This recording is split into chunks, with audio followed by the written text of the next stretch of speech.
iyang gipadala ang usa ka tawo una kanila si Jose nga gibaligya ingog usa ka ulipon hinumdumi ang mga katingalahan nga gibuhat sa Ginoo.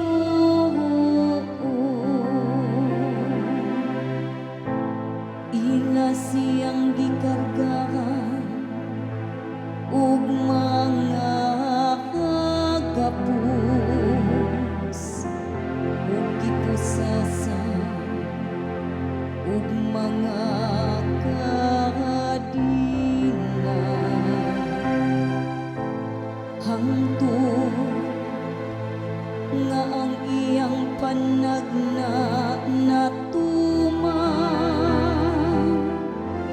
ug ang pulong sa Ginoo nagpakita sa iyang kamatinud-anon. Hinumdumi ang mga katingalahan nga gibuhat sa Ginoo.